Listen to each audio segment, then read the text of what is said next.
Welcome back to Dirt Obsession, everyone.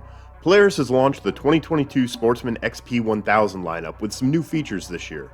And even though Polaris' marketing team seems to be targeting the same demographic as Starbucks lately, we figured we'd take a look at this particular model to see what's changed, other than the price, and help inform some of the folks out there who are actually looking into buying this machine. But come to think of it, we actually should address the price first, because it is steadily increasing along with most other manufacturers. There is no base model version of the Sportsman XP1000 anymore, which used to MSRP a little under $12,000. This year, the least expensive model you can get is the XP1000 Ultimate Trail, which goes for $13,499. Add some camo and some hunting accessories for $13,699, and the new addition to the lineup is the XP1000 Ride Command Edition, which starts at $14,499. These are definitely expensive ATVs, but the good news is that a lot of the stuff you would want to add right away comes standard, like LED lights, front and rear bumpers, and a synthetic rope winch. The Sportsman XP1000 is one of the most popular big bore ATVs on the market. I know a lot of viewers of this channel either own one or have experience with one, and it's definitely a machine we have a lot of experience with as well, through both ownership and testing. So today, the first thing we're going to do is take a look at what's new this year, and has been added over the last several years, that I would consider improvements on this machine. Then we'll talk about some of the strengths and weaknesses of the Sportsman XP1000 in general. Starting with the Ultimate Trail Edition, it looks like the most significant change for 2022 is the new Multi-Select Power Steering, which offers 3 different levels of power steering assistance. This is something that's now available on all EPS-equipped Polaris ATVs. I think the Multi-Select EPS is a really nice upgrade. Can-Am has been offering it on their big bores for years now, and even though an individual rider might prefer a single setting and not change it very often, we've found different riders typically prefer different settings, so having 3 options is good even if you personally only use one of them. The one caveat I'd have is that I hope the highest level of assistance is what the previous EPS was already set to, because one consistent complaint we've had about Polaris' EPS is that it provides good assistance at slow speeds, but way too much assistance at higher speeds. It's also good to see that Polaris is now sealing their arched A-arms, which is a much needed improvement, and something I believe they started doing in around 2021. The machine's weight and power puts a lot of stress on suspension components, and we've found that suspension bushings tend to wear out pretty early on in the XP1000's life. So hopefully the sealed arms are reducing some of that maintenance. The biggest change to the Sportsman XP1000 this year has certainly got to be the addition of Ride Command.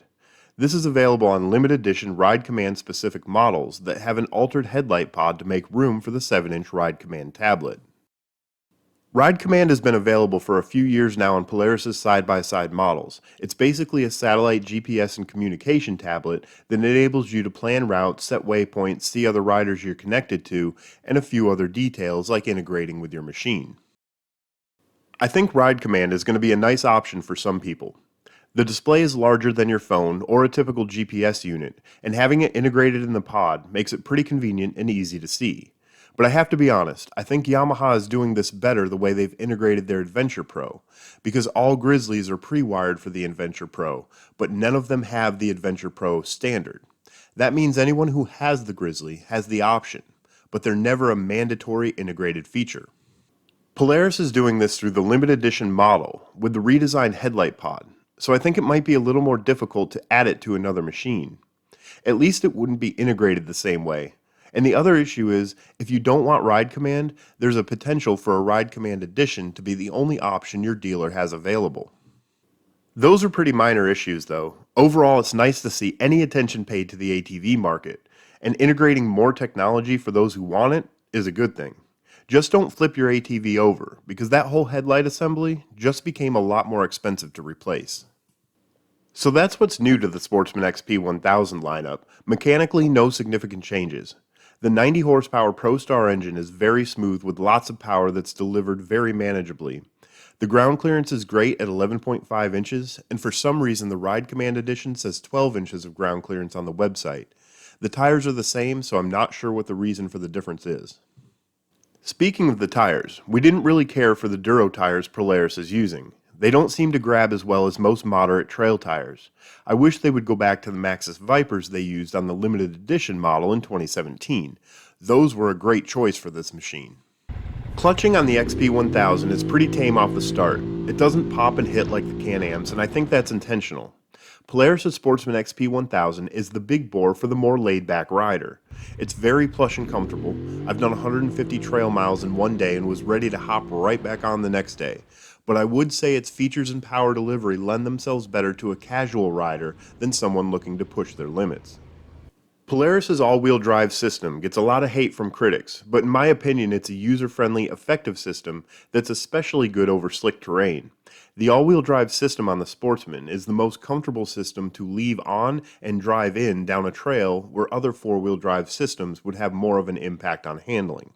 It does not have a locking differential, so it's possible to find extreme 4x4 situations where the Sportsman's all-wheel drive might not work as well as traditional 4x4. But we haven't encountered that situation yet.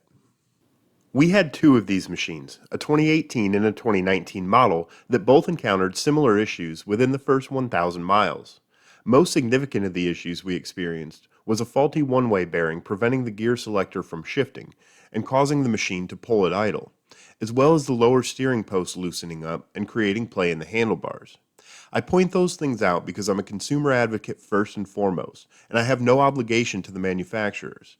But I will say there are plenty of folks who have had great luck with their Sportsman XP1000s, so our experience is just a small sample size, even though it accounts for 100% of the XP1000s we've owned. The redeeming qualities of the Sportsman XP1000 is certainly the comfortable ride and the ease of maintenance. Routine maintenance is pretty simple on the machine compared to its competition, which is really nice for the do-it-yourselfer. I personally like the ergonomics of the entire Sportsman line, and I think the design is very rider-oriented with a narrow midsection, plush seat, and comfortable handlebar position. I know I've probably mentioned some unpopular opinions formed by personal experience in this video, so if you've had similar or different experiences with the Sportsman XP1000, please share that in the comments section. Owners' opinions in the comments of these videos really help potential buyers a lot, and that's what we're here for. Thanks for checking out the video, guys. We'll see you next time.